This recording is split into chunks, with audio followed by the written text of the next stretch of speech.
정말 잘하셨어요. 처음인데 너무 잘하셨고 앞으로는 점점 더 잘할 것 같아요. 근데 1팀 일이 잘해놓으면 그 다음 팀들이 이제 부담되죠. 근데 내 생각에는 그래야 더 준비할 것 같아요. 그래서 매 팀마다 열심히 하나님을 찬양하는 마음으로 준비해가지고 하나님을 찬양할 수 있기를 바랍니다. 오늘 우리 조성호 목사님께서 나의 마음을 통제하는 것이 무엇인가요? 라는 제목으로 여러분에게 말씀을 전할 때 정말 사모하는 마음으로 은혜 받으시기를 바랍니다. 네, 우리 박수로 우리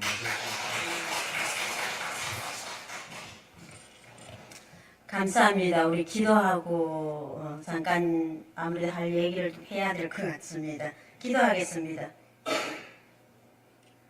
고맙고 감사하신 우리 하나님 아버지, 오늘도 회복교회에 와서 함께 하나님께 예배할 수 있고 찬양할 수 있도록 발걸음을 인도해 주셔서 고맙고 감사를 드립니다. 하나님께서 이 예배가 성령 안에서 전하는 자나 듣는 자나 똑같이 은혜 받고 성령의 주관과 다스림 속에서 날마다 저희들이 변화될 수 있도록 도와 주시옵소서.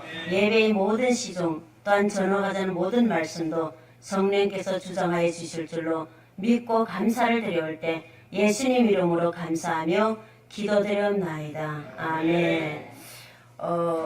아마 제가 지금까지 한 30년 거의 되도록 사역을 하고 목회하면서 오세요 하지 않고 온 거는 이번이 처음인 것 같아요. 목사님. 오고 싶었어요. 왜냐하면 이제 다시 명절 쉬기 전에는 뭔가는 할 일들 좀 인사 차려야 할 곳은 다 차리고 설치고 나면 내가 어떤 일을 하기 시작하면은 이 자리에 다시 모르겠습니다. 하나님 허락하시면 또 오실지는 모르겠지만 그래도 회복교회라는 데가 내가 한국에서 사역을 10년 더 할 수 있도록 발판이 되어준 곳이 이 교회입니다. 왜냐하면 여러분들 지금 들으면 어떤 얘기인지 잘 모를 수도 있고 또 처음에 여기에 있었던 분들은 어느 정도 알겠는데 11년 전에 제가 우리 시어머니 시아버지 둘이 같이 아파 덜어 누웠어요. 나는 중국에서 청도에서 목회를 하고 있었고 이간이 차라리 목회 안 했으면 덜 힘들 건데 그러니까 거기 교회도 다 담임하고 있어야 돼서 책임을 져야 되고 그 누군가는 또 맡기려니까 목사님 언제까지라도 기다리겠다고 또 그러지. 이 짝에는 어떻게요? 양키네 부모가 같이 아프니까 정신을 못 차리겠더라고요. 그래서 제가 2012년도 1년만 해도 왕복을 했는데 18탕이나 비행기를 탔어요. 청도에. 그러니까 어느 정도로 왔다 갔다 했는가 상상이 되는데 그때 너무 힘들었습니다. 솔직히 다 뭐 하고 싶어요? 포기하고 싶은 거는 말도 못해요. 왜냐하면 조금 있다가 이제 가서 사역 좀 하려 하면은 또 여기서 처음에는 어머니 아빠가 입원해가지고 시중 들었는데 조금 나가지고 이제 안착된 줄 알고 갔는데 또 며칠 안 되면 시아버지가 또 입원했다고 왔다 갔다 이러면서 너무 힘들어서 다 포기하고 싶었는데 그때 어쩌면은 할 수 없도록 만들어준 것이 회복교회예요. 왜냐하면 목사님이 힘든데도 목사님은 오후에 와서 아마 생각이 날 겁니다. 오후마다 와서 설교를 했거든요. 근데 그것이 교회 성도님들한테만 설교한 게 아니라 사실 누구에게 나에게 영향이 된 거예요. 그리고 그게 힘이 되었고 나중에 정말 다시 10년이라는 시간을 한국에서 사역을 할 수 있는 어떤 기반이 됐고 그리고 이제 꿈이 있는 교회 이제 개척 때 보니까 3분의 2가 회복교회 성도들이더라고요.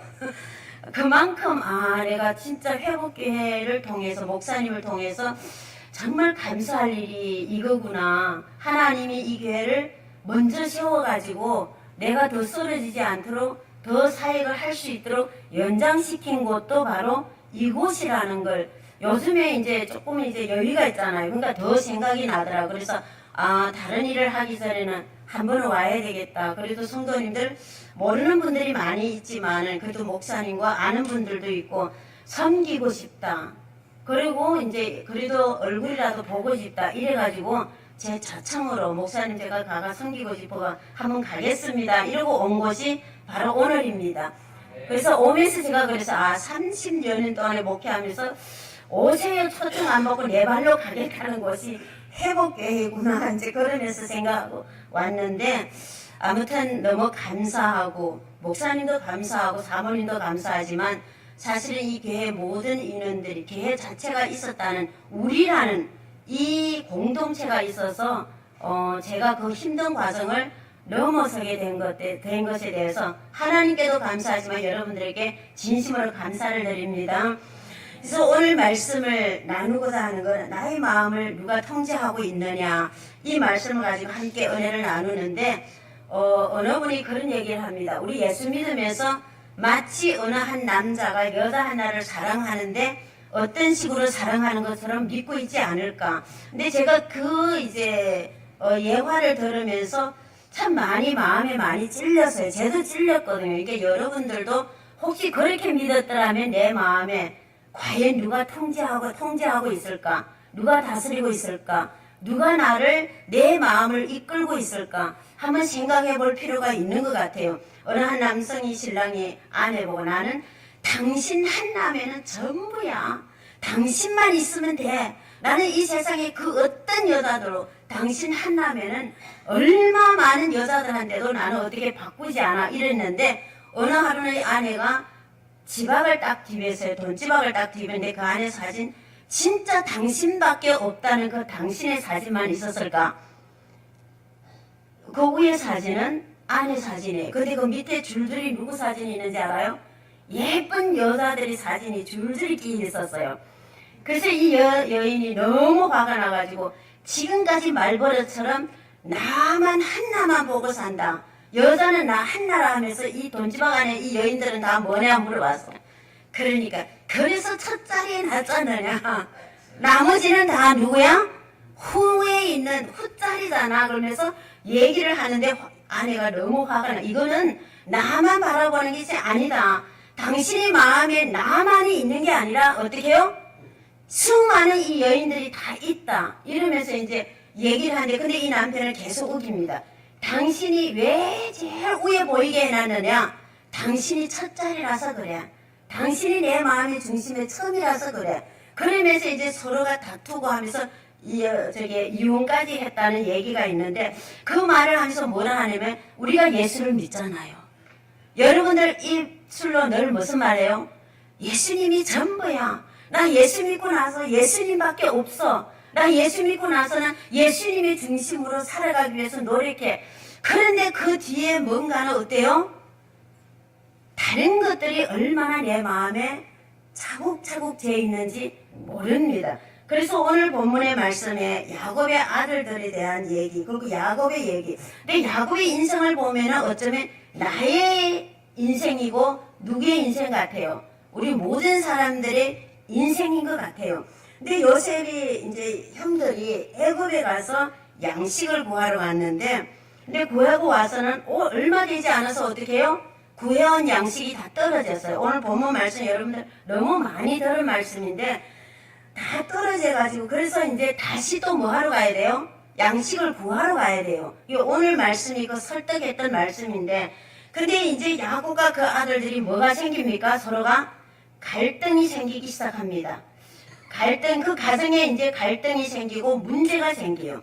그 문제가 뭐냐 하면은 베냐민 막내 아들을 데리고 가지 않으면 우리는 다 간첩으로 다 잡힌다. 이제 이것 때문에 서로 갈등이 생기고 있던 이 가정에 어떻게 하면 이것 때문에 이 야곱이 평생토록 정말 수없이 형을 속여가면서 많은 진짜 야비한 일도 많이 했고 거짓말도 많이 하고 이러면서 조금 하나님이 따스마 같지만은 어쩌면 요번에 이 갈등 때문에 이 문제 때문에 완전히 하나님의 중심으로 그리고 하나님에게 모든 걸 맡기면서 살아갈 수 있는 완전한 성숙된 야곱으로 만들어진 것이 아닐까 하는 생각을 합니다.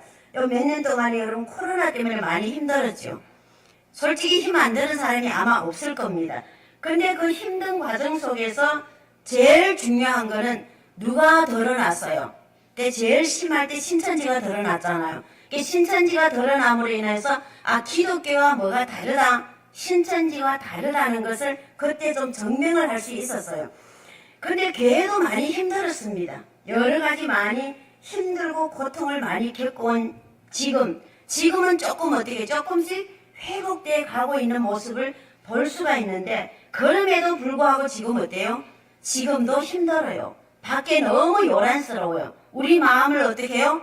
수없이 흔들어 놨잖아요. 전쟁이 온다. 여러분 아마 중국에 있는 가족들이 항상 전화 오면 뭐라 그래? 야, 북한에서 칠라 그래. 그거 빨리 와. 그런 얘기를 아마 많은 사람들이 들을 겁니다.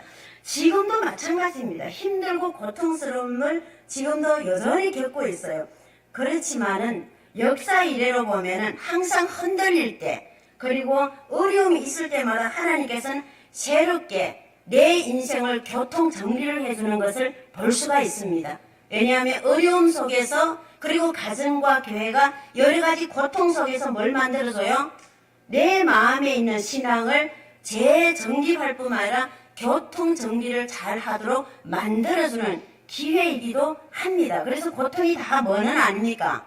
나쁘다고만 볼 수가 없다는 거죠. 어떻게 보면 하나님의 뜻을 드러내는 기회이기도 합니다. 그래서 오늘 본문에 보면 요셉의 형들이 양식을 다시 구해러 가야 된다고 처음에 말했잖아요. 그리고 한동안 지나고 나게 다 먹고 또 가야 돼요.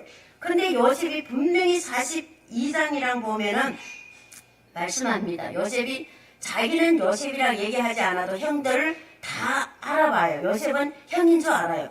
그래서 일부러 뭐래, 너희들은 누구라 그래? 간첩이야. 그러면서 여기서 보면 시므온을 거기다 한 사람을 거기 붙들어 놓고 감옥에 가다 놓고, 이제 다시 가서 막내 동생을 데려오지 않으면 너희들은 무엇이다? 간첩이라는 겁니다. 그럼 여기 같이 있는 아들도 너희들 구할 수 없다. 이러면서 이제 요청을 했어요.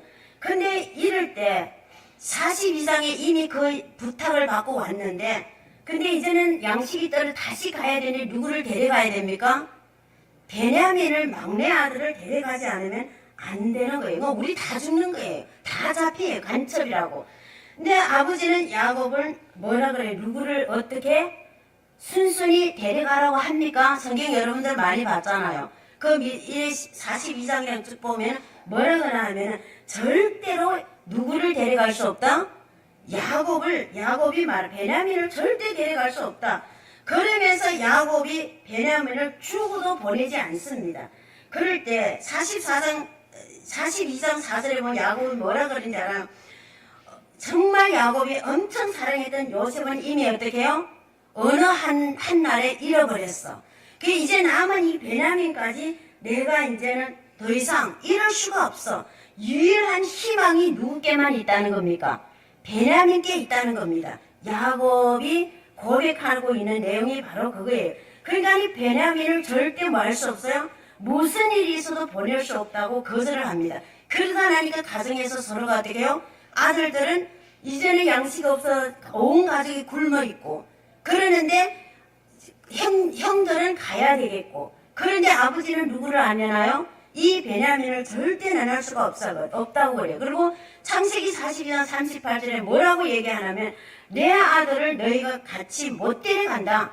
그리고 베냐민이 잘못되면은 나는 뭐와 같다 그래요? 스올, 지옥과 같은 사람이다. 지옥과 같은 삶을 살 거다. 그러면서 얘기를 합니다. 아들로 정말 다른 사람, 베냐민하고 요셉 말고는 누구는 아들로 여기지 않는 것 같아요. 나머지 10명의 아들은 진짜 제대로 된 아들로 취급하지 않은 걸 보게 됩니다. 그래서 야곱의 사랑은 우리가 보도 알잖아요. 창세기를 쭉 보면 어떤 사랑이에요? 삐뚤어진 사랑입니다. 정상적인 사랑이 아니라는 걸 너무 잘 아는데, 그래서 이 베냐민이 없으면 나는 지옥에 내려갈 거야. 그런 얘기를 합니다. 사실 우리 모두가 알잖아요. 구약도 같습니다. 다시 오실 예수님을 통해서 정말로 어디 가요? 하나님 나라에 가고 천국 가잖아요. 우리도 지금도 누구를 믿어야만이 천국 가요? 예수 믿고 천국 갑니다. 안 믿으면 어디 가요? 지옥 갑니다. 근데 여기서 야곱의 속에는 내면에 누가 지배하고 있었어요? 누가 통제하고 있었습니까? 누가 그 내면에 하나님이 소망이 아니라 누가 그 내면 속에 소망이 되고 있었냐면 베냐민입니다. 이 막내 아들만은 내한테는 소망이야. 내 인생의 소망이자 내 인생에 그 많은 바라볼 수밖에 없는 하나의 기대치입니다. 근데 우리 인간의 머리로는 잘 알잖아요. 예수 믿는 우리들에게는 누구에게 기대를 가져야 돼요? 누가 우리한테 소망이에요? 예수님입니다. 예수님만이 나를 구원할 자고 예수님만이 나의 모든 죄를 용서하고 죄사함을 받고 하나님의 백성으로 만들어 주셔서 성령의 임재 속에서 예수를 믿게 되었고 그리고 어디 갑니까? 천국 갈 수 있는 소망뿐인 게 예수님밖에 없는데 이 야곱에게는 아직도 아닙니다. 그래서 보면 우리가 보면 여기서 보면 우상은 어떻게 보면 베냐민이 야곱에게는 마음 중심의 우상입니다. 왜냐하면 우리가 마음 중심에 누가 지배를 하고 있느냐, 누가 중심의 역할을 거기서 중심에 차지하고 있느냐에 따라서 그것이 보이지 않는 뭔지 알아요? 우상이라는 겁니다. 그러면 요셉이라는 우상이었고 이 우상은 어쩌면 야곱을 지탱하고 있었던 인생인지 몰라요. 그러니까 누구는 없어졌지만은 요셉은 없어졌지만 그래도 누가 있어요? 그래도 베냐민이 있으니까 내 인생이 살아가는 지탱이야. 근데 우리가 의지해야 할 분은 예수님이잖아요. 하나님밖에 없잖아요. 그런데도 야곱은 그렇지 않았다는 것을 오늘 본문을 통해서 보여주고 있다는 겁니다. 어거스틴은 우상에 대해서 이렇게 말합니다. 죄는 다른 것이 아니라 순서가 바뀐 사람은 바로 뭐예요? 죄라는 겁니다. 어떤 순서? 여러분들 마음의 순서가 정말 하나님이 우선으로 내 마음의 순서로 잡혀 있습니까? 그분이 지배를 받고 삽니까? 아니면 내 마음의 순서가 어떻게 해요? 혹시 바뀌어지지 않았는지 한번 생각해 볼 필요가 있습니다.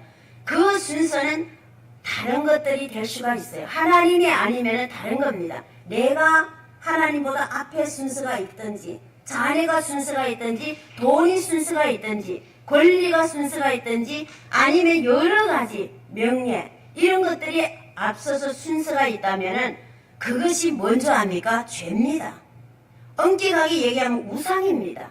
그런데 우리는 가끔씩 자기도 모르는 사이에 내 마음 중심에 진짜 누가 자리 잡고 있지? 누가 지배하고 있지? 이것을 우리는 생각하지 못할 때가 너무 많아요.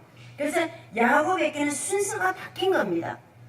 지탱해야 할 분, 소망을 두어야 할 분, 그리고 의지해야 할 분은 누구야 돼요? 먼저 하나님이 돼야 되는데 이분의 인생에 지탱할 거는 지금까지는 누구예요? 요셉은 이랬지만은 베냐민이라는 겁니다. 그 모든 것이 바뀌어지면 그 사랑, 이것 때문에 야곱이 가정의 통째로 지금 뭐하고 있어요? 흔들리고 있다는 겁니다. 이 모습, 우리의 모습이 아닐까 하는 생각을 합니다. 오늘 우리의 모습은 아닙니까? 여러분들 진짜 가정에도 그렇고 여러 가지 말은 다 잘해요. 교회 주인은 누굽니까? 누구예요? 예수님이라는 거 다 알잖아요. 그러면 우리 가정의 주인은 누구예요? 예수님이잖아요. 근데 진짜 우리 가정의 주인이 예수님이라고 말은 하는데 우리 전체 삶이 주인의 다스림 속에서 주인님이 통제하는 아래서 살고 있습니까? 그렇게 살지 못할 때가 너무 많습니다. 주인이 예수님이라고 말은 하지만 그렇지만은 주인님 잠깐만 교회 와서는 주인이지만은 교회 오니까 예수님밖에 없지만은 교회 오니까 눈에는 예수님밖에 안 보이지만 세상에 나가고 나니까 그래도 어때요? 예수님은 그래도 주인 노릇은 내가 해야 되겠습니다. 이러면서 살고 있는 것이 우리 현실의 그리스도인들이 삶이 아닌가 하는 생각을 많이 합니다. 저도 마찬가지입니다. 여러분들 과연 순서가 누굽니까? 한번 묵상해 보세요. 여러분 그냥 교회 와서 목사님을 통해서 목사님 말씀 잘 전합니다. 그래서 오늘 진짜 말씀 은혜됐고 너무 재미났어. 이거로 끝나면 안 돼요.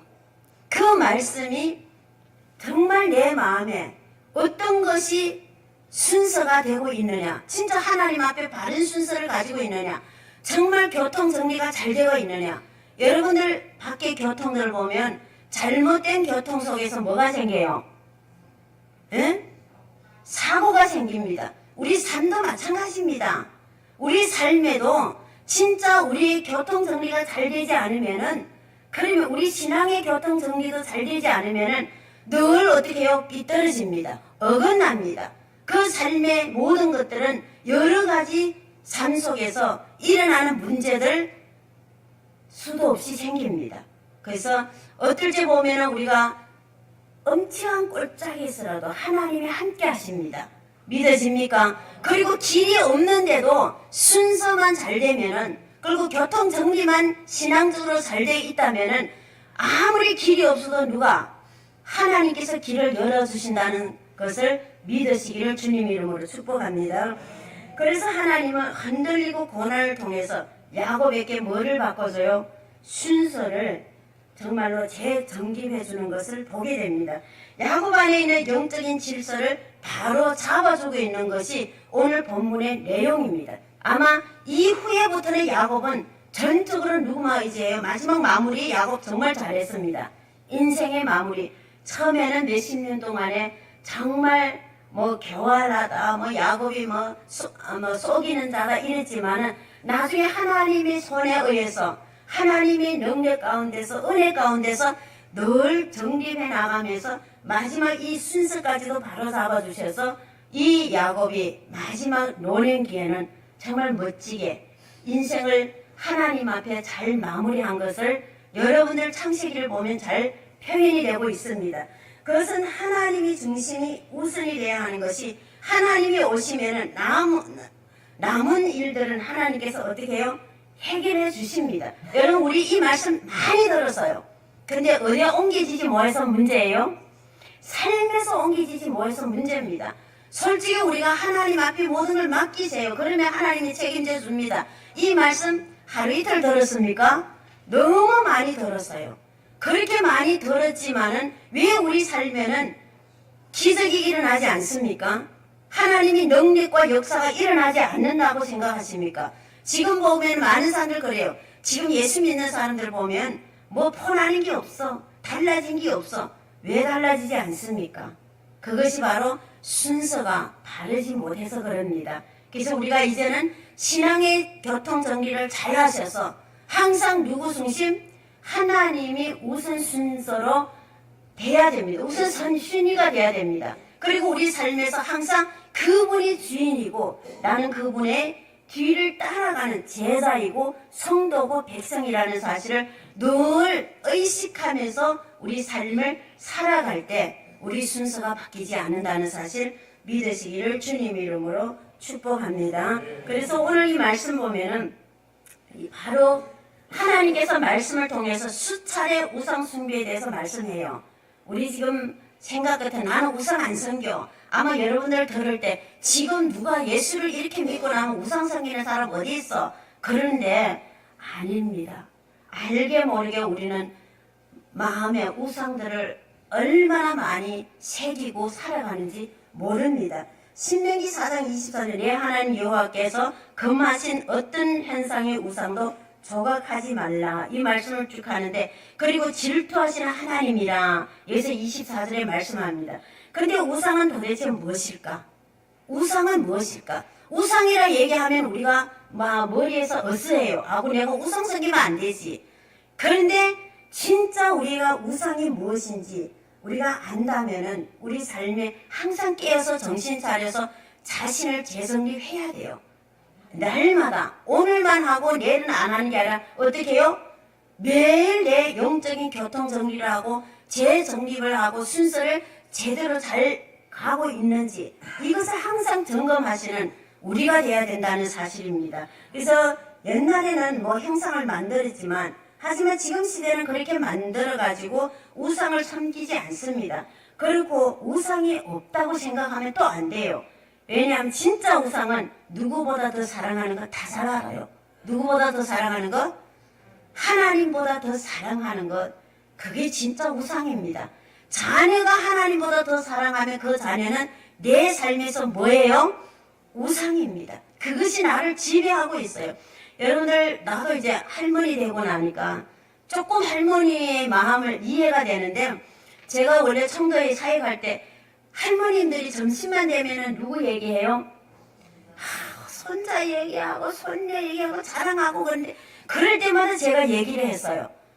교회 왔으면은 그거 자랑보다 예수님을 자랑하세요 그랬는데 근데 내가 할머니 되고 나긴 가끔씩 그런 실수를 하더라고요.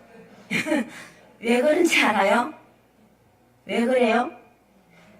그만큼 마음에 사랑의 비중이 큰 것만큼 우리는 앉으면 그 얘기할 수밖에 없습니다. 여러분들 돈을 사랑 많이 하면은 앉으면 또 뭐 얘기해요? 돈 얘기밖에 안 합니다. 이것은 어쩔 수 없이 하나님보다 더 사랑하는 것은 뭐라는 얘기입니까? 우상입니다. 어쩌면 무서운 겁니다. 근데 이것이 우리 삶에는 쉽게 알게 모르게 우리 마음속에 스며든다는 걸 아십니까? 이제 어느 한 분이 진짜 요리사가 한 번은 시험을 했대요. 개구리를 가지고 시험을 했는데 이제 막 솥에 팔팔 끓는 거 막 팔팔 끓을 때에 개구리를 털렁 여니까 개구리가 어떻게 해요? 금방 튀어 나오더래요. 그러니까 그 개구리는 조금 튀었어도 어떻게 됐을 것 같아요? 살았는데 근데 그 다음에는 그냥 미지한 물에다가 개구리를 여니까 개구리가 편하다고 어떻게 해요? 그것을 헤엄을 치고 놀더래요. 근데 조금씩 떳떳하게 만들어주니까 어떻게? 나중에 나른하고 쉬어야 되겠다는 그 자세더래요. 이게 뜨겁다는 느낌이 아니라 나중에 불이 더 뜨거우니까 어떻게 됐어요? 어떻게 됐습니까? 이거 죽을 수밖에 없잖아요. 우리 신앙생활 정신 안 차리면 그렇게 안 되겠네요. 그런 생각이 많이 듭니다. 우리도 알게 모르게 내 마음에 하나님보다 자리를 차지하고 있는 것들 우리는 막 와서 그러지 않아요. 네 예수 믿지 마, 교회 가지 마. 이러면 차라리 어떨 것 같아요? 욕을 얻어 먹어도 갑니다.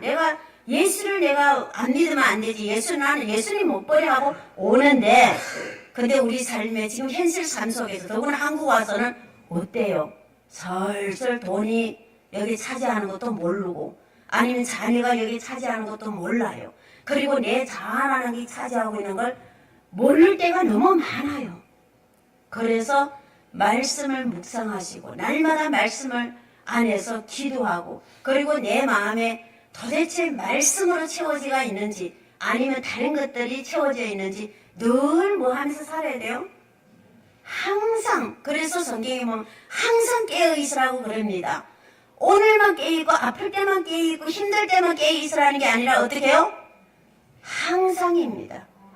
매 순간마다 깨어서 내 마음을 재정립하시고 누가 통제하고 돈이 나를 통제하고 있을까?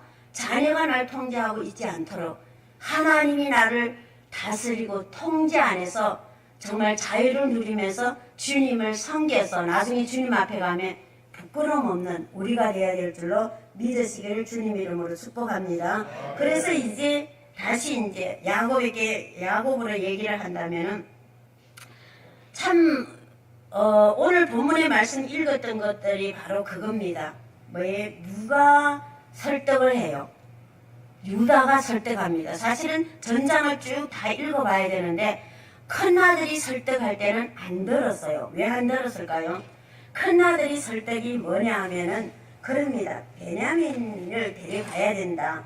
그러면서 이제 설득을 할 때 그때는 뭐라고 얘기하냐면 만약시 당신의 그 막내 아들을 내가 데려갔다 못 데려오면 내 누구까지도 내 자식까지도 다 누구께 아버지께 다 바치겠다 할 정도로 죽이겠다 할 정도로 각오를 하면서 얘기를 했는데 그게 통이 안 됐어요. 그런데 유다가 이제 여기서 설득을 하기 시작합니다. 근데 유다는 어떻게 설득을 했냐 하면은 이 상황이 유다가 등장하면서 얘기하는 것이 바로 유다 이름 너무 잘 네 번째 아들이잖아요. 근데 유다의 말은 야곱을 설득한 것이 바로 이겁니다. 유다는 어떻게 했냐면 공동체 의식으로 책임을 지려는 진지한 자세입니다. 그러니까 무슨 의식? 공동체 의식. 창세기 43장 5절 8절 이렇게 쭉 보면 우리가 가리니 그러면 우리와 아버지와 우리 어린아이들이 다 뭐 하겠다? 다 살고 죽지 않을 것이다. 여기서 우리라는 말을 반복적으로 하고 있습니다. 유다의 말에 뭐가 강조되고 있어요? 우리라는 겁니다. 이 유다의 내면에 무엇을 소중히 여기냐면 바로 가족 공동체입니다. 그래서 그 한 아이만 당신 당신 아들이 아닙니다. 그 얘기는 막내만 당신의 아들이 아니고 누구도 우리도 당신의 아들이고 있는 손자들도 다 당신의 손자들입니다. 그러니까 우리는 어쩔 수 없이 뭐라는 겁니까? 한 공동체라는 것을 여기서 말씀합니다. 우리 모두가 아버지의 자녀들이고 우리 한 공동체입니다. 그런 얘기를 하는데 그리고 나와 베냐민을 따로 분리된 존재가 아니라는 겁니다. 하나라는 겁니다. 그러니까 아들이 죽으면 다 죽습니다. 우리는 어떻게 해요? 한 공동체라는 겁니다. 그런데 우리 지금 한번 물어보겠습니다. 정말 우리 교회는 한 공동체입니다. 우리 가정은 한 공동체입니다. 그런데 그 공동체 의식을 가지고 얼마나 우리가 모든 생각을 하면서 움직이고 살아갑니까? 지금 점점 한국 오니까 그런 것들이 너무 많더라고요. 물론 목사님 훌륭하셔서 회복교회는 그런 성도들이 없는지는 모르는데 옆에 교회가 너무 많으니까 뭐해요? 내게 조금만 불편하면 어떻습니까? 교회를 떠나는 사람 너무 많아요. 그리고 교회를 정착하지 못한 사람도 너무 많아요. 왜? 내 한 대 안 맞으면 여기 갔다가 여기 가서 내 식미 안 맞으면 또 어디 가요? 또 저기 갔다가 그러는데 아니에요. 내 한 사람이 아닙니다. 여러분들 이 회복기의 한 성도로서 한 공동체를 정말 예수님의 한 지체로 만들어줄 때는 우리라는 겁니다. 믿어집니까? 그래서 내가 어떤 상황을 어떤 행동을 하든지 내가 하는 이거에서 공동체 의식을 가진다면은 교회 공동체에 손해나지 않도록 행동하고 손해나지 않도록 믿음의 삶을 살 줄로 믿습니다. 이것이 가장 중요합니다. 우리라는 것. 가정도 마찬가지입니다. 가끔은 왜냐 하나만 희생해야 돼? 아니에요. 내가 하나님의 은혜 가운데 건강을 주셔서 희생함으로 온 공동체가 행복하다면은 그러면 나도 행복해. 이런 자세가 있지 않으면은 우리라는 그 공동체에서 항상 벗어나서 삽니다. 근데 그 공동체에서 떠나가기 행복합니까? 절대 행복할 수가 없다는 겁니다. 우리는 한 생명체에 붙은 한 지체들입니다.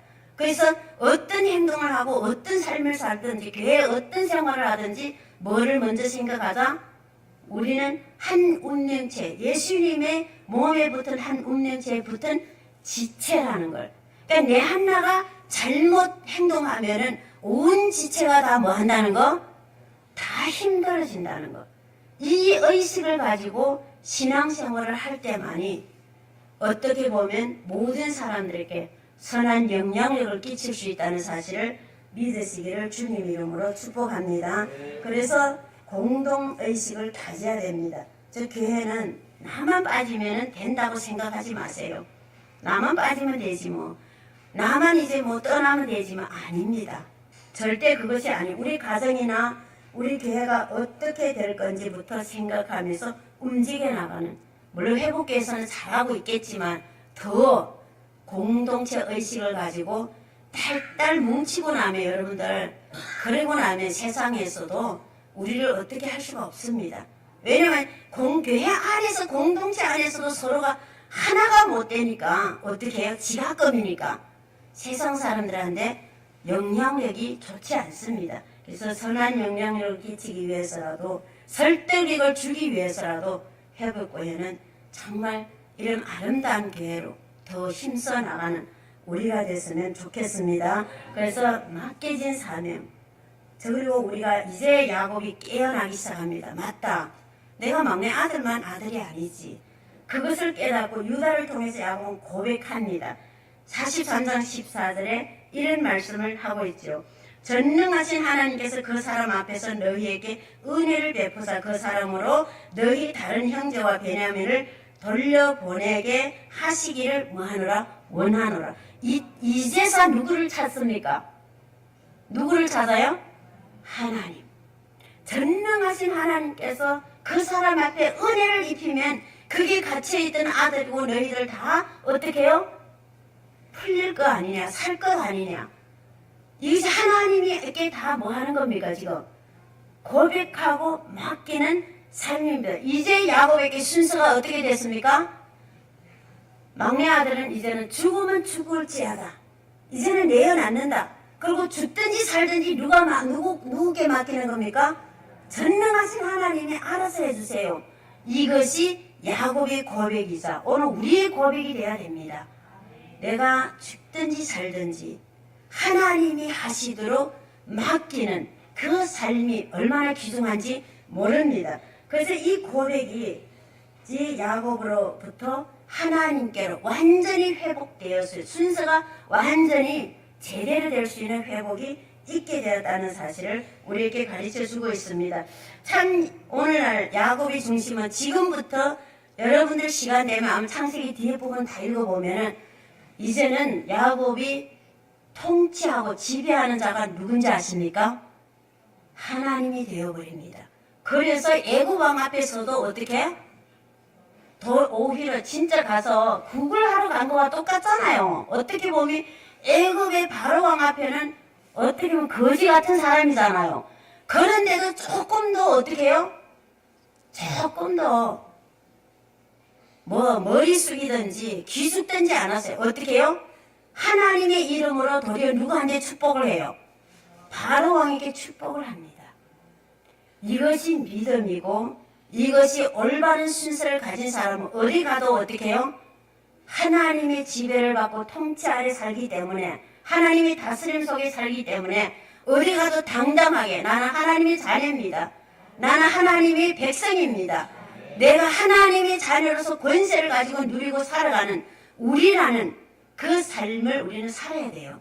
거기서 뭐부터 포가 나야 됩니까? 얼굴입니다. 너무 많은 사람들 그런 얘기해요. 진짜 예수 믿고 너무 좋아. 그런데 당신 얼굴은 와 그래 찌푸려지고 있어 그래. 아니에요. 정말 내 마음에 성령이 다스림 속에 성령이 가득 채워 있으면 어디에도 얼굴도 환해지고 가난하도 어떤 고통 속에서도 뭐 할 수가 있습니까? 당당할 수 있고 기쁨과 행복을 곁에 있는 사람들에게 줄 수 있습니다. 내 순서가 바뀌고 나면 늘 불편해요. 그래서 오늘 이 야곱의 인생을 통해서 우리도 뭐부터 하자? 순서를 재정리합시다. 그래서 내 신앙의 교통정리가 어떻게 삐뚤어졌으면 바로 잡아 나가서 그래서 하나님이 우선이 되고 처음에 보면은 하나님이 우선되는 게 바보 같지만은 그 거룩한 바보 때문에 우리가 많은 이웃들과 많은 사람들에게 선한 영향력을 끼치고 그리고 모든 하나님의 놀라운 역사들을 맛볼 수 있는 저와 여러분이 되시기를 주님 이름으로 축복합니다. 기도하겠습니다. 살아서 역사하시는 우리 하나님 아버지, 오늘도 말씀을 통하여서 다시금 야곱의 마지막에 그 마음속이 지배하고 있던 남은 것까지도 그 여러 가지 가정의 갈등과 흔들림으로 인하여서 다시 신앙적으로 재정립할 수 있고 하나님의 통제 아래 하나님의 정말로 다스림 속에 완전히 살아갈 수 있는 믿음의 사람으로 하나님께서 만들어 주신 것처럼 오늘날 우리에게도 여러 가지 어려움과 가정과 교회, 우리 개인까지도 많은 일들이 정말로 고통과 힘들 때마다 우리는 늘 하나님이 우선이라는 걸 정말 다시 정립하며 내 신앙적으로 교통 정리가 잘 됐는지 항상 점검하면서 살아갈 수 있는 우리의 믿음의 식구들이 되게 도와주시옵소서. 하나님, 알게 모르게 내 마음에 우상이 자리 잡을 때가 많습니다. 하나님 아버지, 늘 우리에게 성령께서 한 사람 한 사람 마음에 들어와셔서 깨닫게 해주시고 말씀 안에서 날마다 우리를 하나님의 초점에 맞춰 나아갈 수 있는 믿음의 사람으로 성령께서 만들어 주시옵소서. 이 시간 함께하여 주신 하나님께 감사와 영광을 돌려드릴 때 예수님 이름으로 감사하며 기도드렸나이다. 아멘. 감사합니다. 예, 감사합니다. 너무 귀한 말씀에 여러분 은혜 많이 받은 줄로 믿습니다. 제가 몇 가지를 말씀 좀 더 드릴 거 있는데 우리 김경숙 집사님 내일 맞아요? 중국으로 다시 아쉽게도 또 들어가시게 됩니다. 여러분 기도 많이 해주시고 항상 중국에서도 우리가 소통이 되니까 중국에 와서도 건강하시게 또 신앙생활 잘할 수 있도록 기도해 주시기를 부탁드리고요. 그 다음에 이제 지난 수요 예배 때 제가 이제 말씀드렸는데 금년에는 수요 예배 때 그 위스터미스터 신앙 고백, 위스터미스터 대요리 문답, 위스터미스터 서요리 문답 이렇게 세 가지 이제 그 재료가 있습니다. 근데 우리가 이번에 수요일마다 52주에 걸쳐서 서요리 문답, 위스터미스터 서요리 문답. 지난번에 영상 들어와 보신 분들은 제가 그거를 위스터미스터가 뭐고 뭐 이런 것들을 설명을 했습니다. 그래서 돌아오는 수요일부터는 정식으로 이제 제 1과부터 해서 이제 할 텐데 시간 되시는 분들은 나중에라도 들어와서 보시면 재료 다 남겨놓을 테니까 여러분들이 참고하고 위스터미스터 신앙 고백 그 소요리 문답, 대요리 문답은 우리 장로교에 있어서 아주 이제 기초로 잘 사용하고 있는 신앙의 아주 뼈대라고 할 수 있는 그런 중요한 재료입니다. 그래서 금년에 여러분들이 좀 신앙의 뼈대를 좀 더 견고하게 세워갈 수 있기를 위해서 제가 그렇게 하기로 했고, 그 다음에 이제 우리 각 팀에서 요새 너무 잘하고 있어요. 그래서 이제 여러분 제가 주보마다 매주마다 이제 주보 뒤에 올려놓은 거 여러분 주보 가져가시면은 참 좋은데 무거우신지 다 안 들고 가시더라고요. 그래서 참 안타까운데 제가 그래서 온라인 아니면 이제 그 카톡 그룹에다가도 제가 올려드리는데 팀장님들이 요거를 가지고 리드하시면 돼요. 이제 만나기 어려우니까 여러분들이 이제 리드하는데 어려운데 그러면 어떻게 하면 되냐면 팀장님이 먼저 이거를 참고하고 정 어려우면은 기도 제목이라도 여기서 만들어내면 돼요. 하나님 요구를 또 이렇게 기도하게 되었습니다. 왜냐면 우리가 본문을 읽고 본문에서 깨달은 것 같고 기도해야 그게 내 거 되거든. 그리고 그 기도해야 그대로 내가 하나님 은혜를 주신단 말이죠. 그래서 이거 아주 간단하고 쉬운데 내니까 쉬울 수도 있어요. 목회자고 목사니까. 그러나 여러분들도 이거 자꾸 읽어보면 여러분들이 삶에 적용하는데 도움이 되리라고 생각합니다. 이번 주 성령 강림인데 성령의 강림 여기서 큰 대지들 있잖아요. 오순절날 강림했다. 또 주의 약속을 믿고 기다리는 사람들에게 강림했다. 그 강림의 결과가 뭐예요? 무리들이 성령 충만받았다. 그 요거를 읽어보고 묵상해보면 나오는 거야. 이 본문을 통해서 이 공부를 통해서 나는 어떻게 하면 성령 충만을 받는가. 그걸 고민하면서 묵상하면서 기도하면 되는 거야. 그래서 한마디라도 올려놓으면 또 다른 분들이 올려내. 근데 아직 우리 성도님들이 거기 익숙치 않아요. 그래서 잘 안 되는데 그래서 팀장들이 먼저 해야 됩니다. 그리고 팀장은 제가 부탁드리는데 꼭 섬김의 자리지 꼭 지도자의 자리로 나서면 안 됩니다. 그래서 뭐든지 먼저 하고 뭐든지 성도들의 그 팀원들이 할 수 있도록 이끌어주는 그런 이제 역할을 해서 우리 공동체가 정말 우정도 사랑도 다 좋지만 말씀에 기초된 공동체가 돼야 든든합니다. 그래서 아까 목사님 설교처럼 공동체 의식을 가져. 내가 살면 다 살고 내가 죽으면 다 죽는다. 이런 마음을 가져야 돼. 그런 영향력이 있어야 돼요. 여러분 우리 공동체라는 거지. 가정에서도 아버지가 아프면 온 가정이 다 혼란해. 엄마가 아파도 다 혼란해. 아들이 아파도 다 혼란해. 공동체라는 것은 어느 누구도 한 사람이 주는 영향력은 크다는 거예요. 그래서 항상 공동체에서는 뭐가 중요하냐. 내가 이 공동체에서 좋은 영향을 끼칠지언정 나쁜 영향은 끼치지 않도록 노력해야 됩니다. 이해되십니까? 그래서 그런 마음을 가지고 여러분들이 또 한 주간도 즐겁고 행복한 한 주간 될 수 있기를 바랍니다. 우리 조 목사님 나오셔서 축도 하시고 마치도록 하겠습니다. 다 같이 기립하시죠.